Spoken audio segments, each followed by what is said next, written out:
Welcome everyone to the third part of our marketing and consent series. This one is a real-world audit of consent gone wrong / right. We're going to be doing exactly that, auditing consent workflow that isn't working the way it's intended to, and one that is.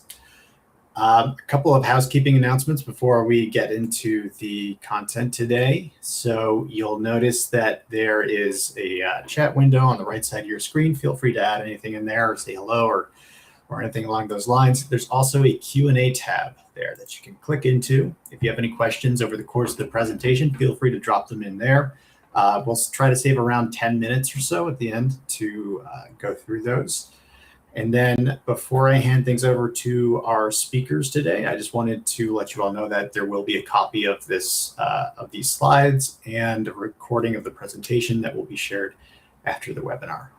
All right, that's my spiel, and I'll hand it over to Colin and Lucas. Hey everybody, just to introduce myself, I'm Colin Reinhardt. I'm one of the senior sales engineers here at Osano. So I'll be working alongside Lucas today to take you through this presentation. Yeah, thank you, Colin. As Colin mentioned, I'm Lucas. I am the head of global privacy strategy at InfoTrust. So really focused on helping organizations to optimize their data collection and utility from that data, but doing so in a privacy compliant way. So what we'll go through here today in part 3, we've talked through in the first 2 parts of this series, one, just the scale of challenges around consent architectures, and then 2, why a lot of those things are happening. So in part 3 today, we want to show you some examples of what is broken. So we'll go through an audit of a website that does have a broken consent architecture. Then we want to talk through what does it look like and what does it mean to have a correctly configured consent setup. So Colin will walk through what that looks like using the Osano platform. And then we'll take a look at an audit report of what the Osano website looks like with everything configured as we would expect. And then we'll wrap it up going through what it means for you all, some takeaways to look for on your websites, and then Q&A. So as Matt mentioned, please do drop questions in the Q&A panel, and we'll get to them on the tail end. So first, want to just cover what does it look like when an organization or when a website has a broken consent flow. And so just to recap a little bit, in the last session, we talked about some of the why.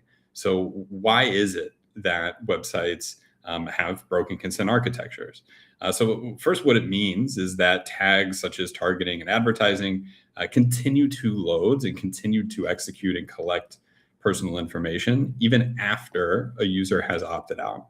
And this is often due to things like tags that are piggybacking or loading through other tags, leading to just having no knowledge that those are there, as well as signals such as global privacy control, or even the user's consent selection signals as raised by a CMP not being respected due to configuration issues, oftentimes at the individual tag level. So that's kind of conceptual in nature. So what we want to do is really walk through an actual example. So the audit that we'll look at is of a website. It is anonymized, but on that website, what is interesting, and what is also very common for websites with these types of failures, the consent experience for the user is as you would expect. There is a banner, language is all correct. The user has the proper selection options, but when a user makes a selection or when a user rejects or opts out, the underlying architecture that is necessary to read from those consent signals when using platforms such as OneTrust, which is what the website in this example is running, that part is broken. So there's a gap between what the user sees and what you see when you go to the website and you think all is good, between that and what is actually happening. And that's where the auditing really comes in. So what does this look like on an actual website? And that's where we can jump into the actual example. So again, anonymized. We don't want to shame anyone. We want to provide this as educational. So we talked through a few of those common reasons why things break. So if we look at this particular audit report, there are 15 violations. So there are 15 tags that represent their loading behavior based upon the consent condition that a user has selected. That loading behavior represents a risk. That is often due to, well, primarily what we'll look at here are targeting tags that continue to load after opt-out. Now, when we said common reasons why that happens, things that are piggybacking, well, this particular website in total for users that do accept 13 different targeting tags that load or platforms that load, 5 of those are piggybacking or loading through another tag. So that represents a blind spot for a lot of websites and for a lot of organizations. Now, when we look at the actual tag loading behavior, and this is also something that is very typical, we mentioned those 13 targeting tags. A lot of them are addressed. A lot of them are blocked, as you would expect, but some, 2 in this case, still do remain. So there are gaps. Despite best efforts, this isn't a website that isn't trying. It is due to some of those blind spots and some of those common challenges. Now, for those 2 that are loading, based upon what we know and understand about why these types of issues happen, we would expect it to be happening on maybe a subsection of the website, only on certain pages, as well as potentially due to that piggybacking behavior. And when we look at the tags in those consent conditions that are failing or representing those risks, we see exactly that. We see tags for the targeting ones that are loading from outside the tag management system, which is where one would expect most of the tags to be loaded from, as well as some of that piggybacking behavior. We also see it only on a subsection of pages on this particular website. And when we dig down into the specific details, we can see exactly that. So both of those are loading the base one outside of the tag management system, with the other one that is piggybacking off of the base tag. And again, only on 3 pages. So there are just some gaps. And those gaps could be due to configuration. It could be due to some timing issues, a lot of those other challenges that we mentioned. But I think this is a really good job of really emphasizing, again, a lot of the things that we talked about before. Challenges and issues aren't due to negligence or not trying. Things just fall through the gaps. And that is where having that strategy, like we've talked about, as well as auditing, really comes in. So websites that get this wrong, and just to kind of summarize, again, specific categories and specific tags in those categories where you're having those gaps in management, things like GPC signals and just consent signals in general that are not being acted upon, resulting in those vendors still receiving data, but with those root causes like we've talked about.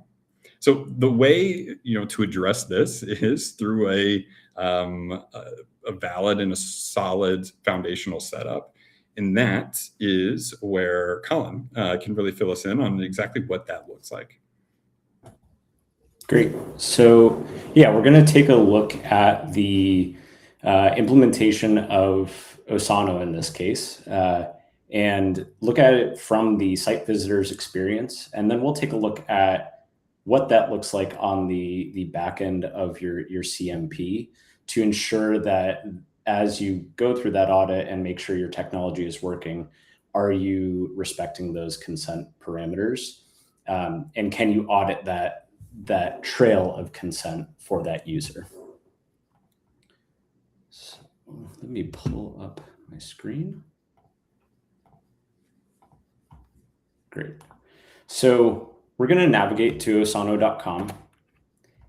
And the first thing to notice here is that as a new visitor, I'm presented with the appropriate banner based on my jurisdiction. So that's one of our key components, is that we want to know that our technology is providing us with the appropriate banner and opt-out mechanism for that user based on where they're located.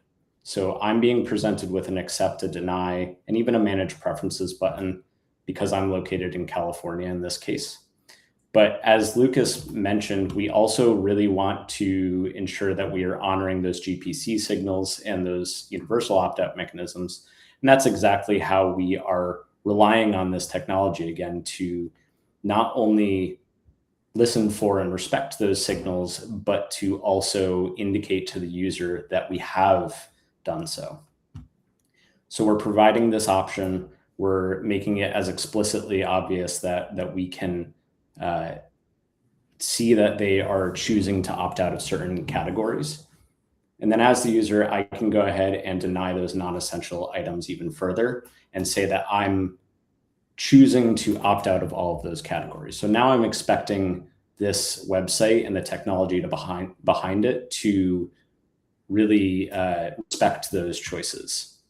I can even see that I can still choose to manage my preferences. And this is where we can move towards the kind of auditing purposes. We want to be sure that users are able to track their consent. And as the site owner, we need to be able to audit that. So if we move back to the Osano dashboard, this is how we're putting in place that strategy of knowing what our technology is being used for and instructing our CMP in this case on how to treat those items, in this case, these cookies, based on those users' preferences. So we have all of our classification of our items, we've categorized them, and we've basically told our tool that when a user opts out of these categories, we want to be sure that they're bucketed appropriately based on that understanding that Lucas went through in that site audit. We want to be sure that when those categories are declined, those items are not continuing to fire and not sharing data downstream to other vendors. So once we know that we have that set up, we can then really start to audit that process and ensure that we're tracking and saving those consents. So what that looks like is being able to pull up individual consent records. And so we can see that my consent is saved here for auditing purposes and tracking. And we know exactly that this user has obviously opted into Essential because we can't opt out. And they've also indicated that they do not want their data sold or shared. And that's that GPC signal that we're relying on. We even know the region, the country, the language that they've consented into. And so this is really where that auditing and relying on that technology, knowing that it's working for you, really comes into play. And as Colin mentioned, for the auditing as well as that Osano setup, let's take a look at what it looks like for an audit of the actual Osano website. So with that setup that Colin walked through, effectively properly categorizing all of the tags, all of the cookies, as well as making sure that those opt-outs are recognized, we can see this is what that report would or does look like. No violations for unique platforms that are loading. In terms of the implementation on the Osano website, all those are loading from the page source. But if people remember from last week's session and kind of that recommended implementation for the Osano platform, that is the tag management system, which, as we can see in this audit, is loading on every single page, being implemented in the source in order to be able to alleviate timing issues and concerns, and then also leveraging that blocking functionality. So even tags that are loaded outside of something like a tag management system, which does make it easier for if you have to conditionally configure tags to listen for signals. In this case, it's taken care of. So again, as we can see here, clean for platforms that are loading, CMP on all pages, and then no issues for users that reject or opt out, be that via GPC or be it that via an explicit rejection on the consent banner. And so, yeah, this is what it looks like to do things properly. And this is exactly what is super helpful for having a defensible position on an ongoing basis in order to be able to not just say, yep, we have everything set up properly, but to be able to show it. Yeah. And so with all of that, this really kind of provides us with three kind of distinct diagnostic takeaways from what we just saw. So we don't want to assume that our CMP is just enforcing those opt-outs. We saw an example of a site that used one CMP, but still did not actually suppress all of those signals. So we really want to rely on our verification through a tool like Tag Inspector to ensure that we're not just relying on that assumption. Specifically, we do really want to audit those universal opt-out mechanisms like GPC specifically. That's becoming a much more required requirement, I suppose, specifically, in 12 states now, where we are not only listening and respecting it, but now we're visually representing it to tell the user that we are doing just that. And then finally, just kind of similar to the first point, we want to look beyond what we're just showing that visitor. We want to look beyond the UI. And we want to verify all of that on the back end. So even though the action of opting out looks acceptable and fine, we want to be sure that we're not necessarily passing any data down to additional vendors, and that we're also able to track those consents and audit as those requirements come up.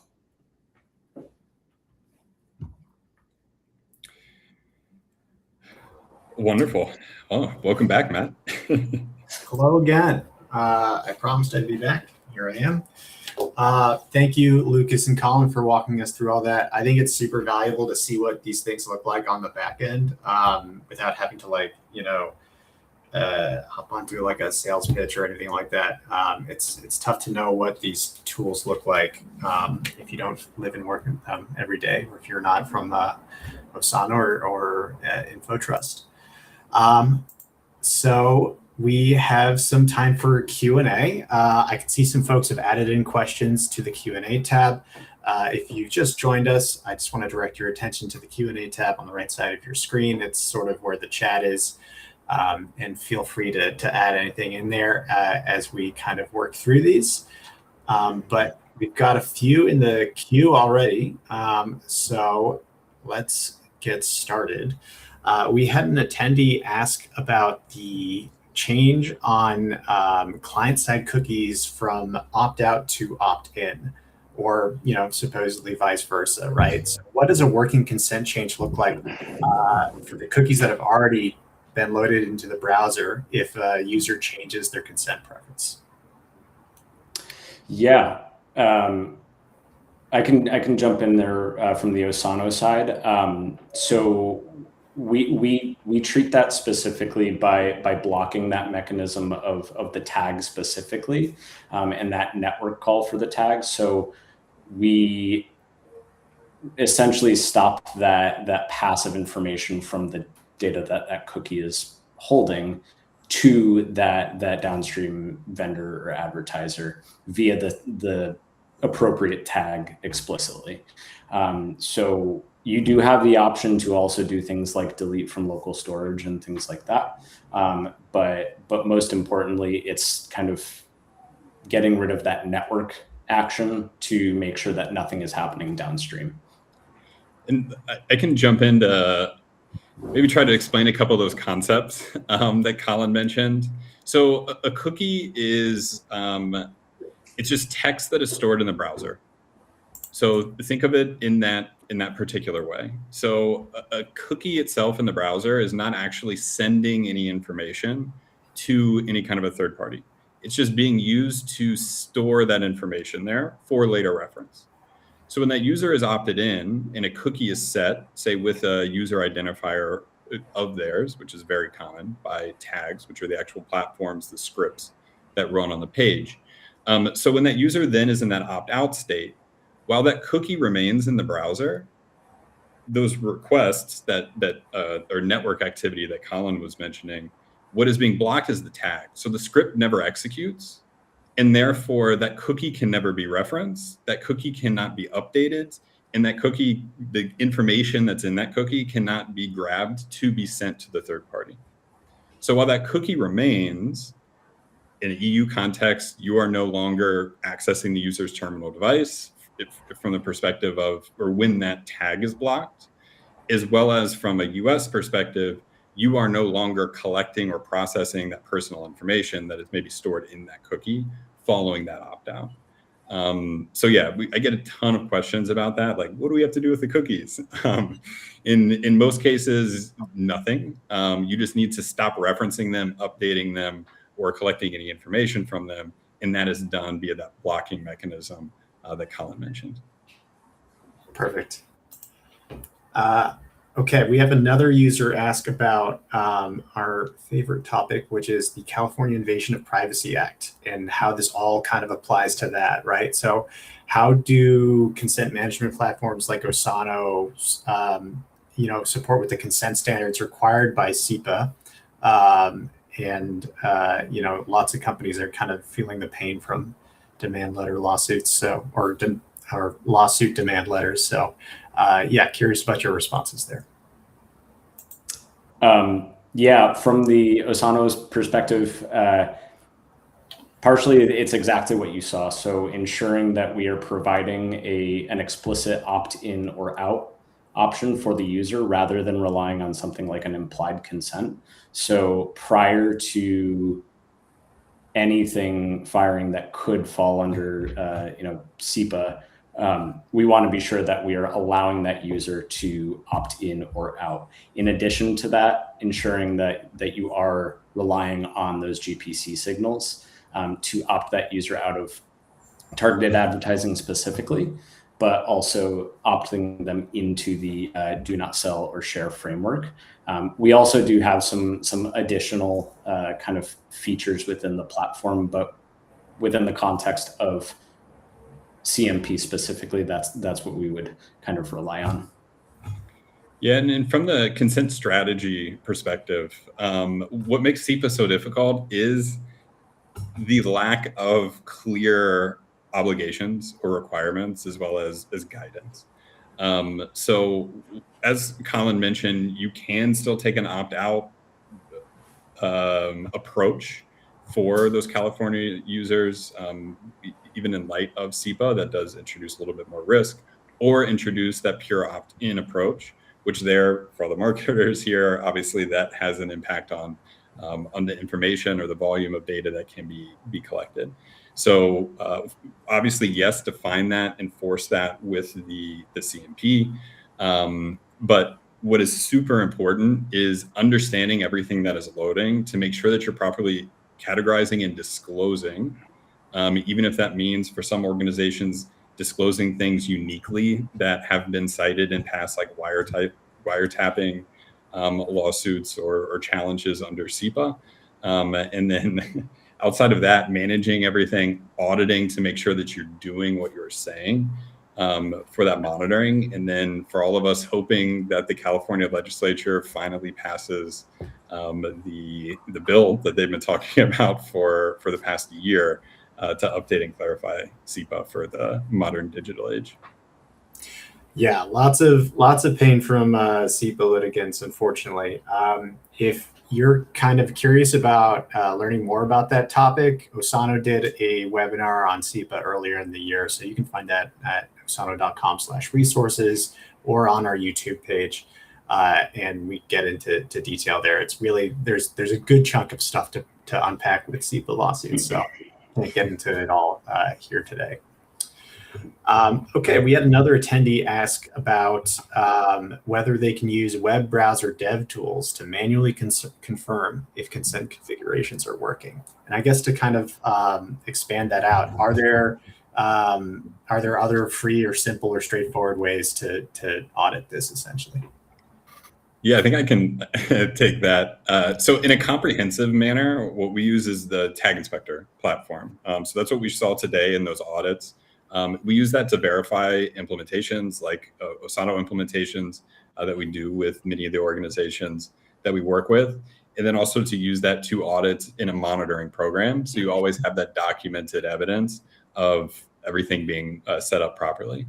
But a little more lightweight than that, if you're not wanting to comprehensively audit across all consent conditions that are available to users on your website, yes, you can use dev tools. There were a couple of resources in the deck from last week's webinar. So we have a free Tag Explorer plugin that will kind of translate the network activity into what are the tags that are loading when you're actually visiting a page in your browser. And you can also use just DevTools, the DevTool pane within your browser for the more technical folks, and look at the actual network activity. The challenge there is you need to know what you're looking for. So that's where the plugins like Tag Inspector can be helpful. For the GPC testing specifically, Tag Inspector will automatically audit the website, simulating a user that has a GPC signal enabled. And then if you are manually testing, you would just use a plugin to be able to enable that GPC signal and then see what the resulting behavior is. Yeah.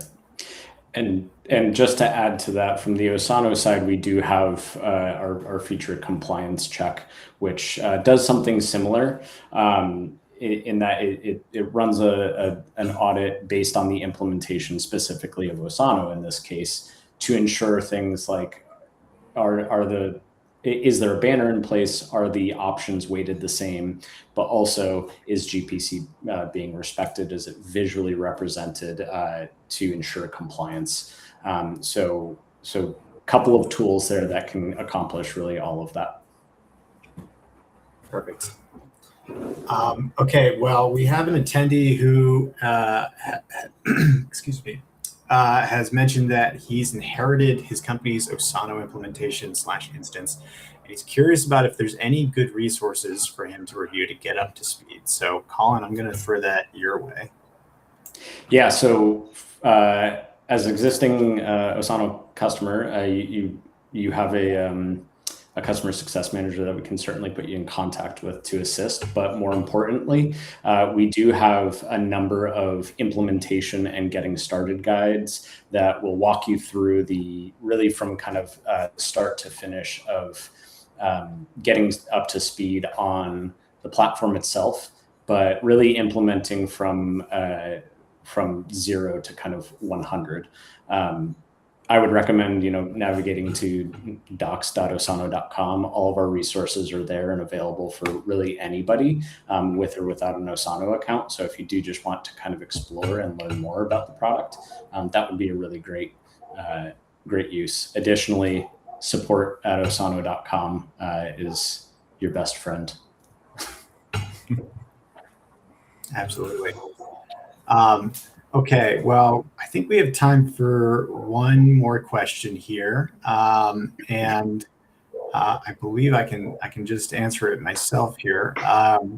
So an attendee asked about the visual indicator to show compliance with the GPC.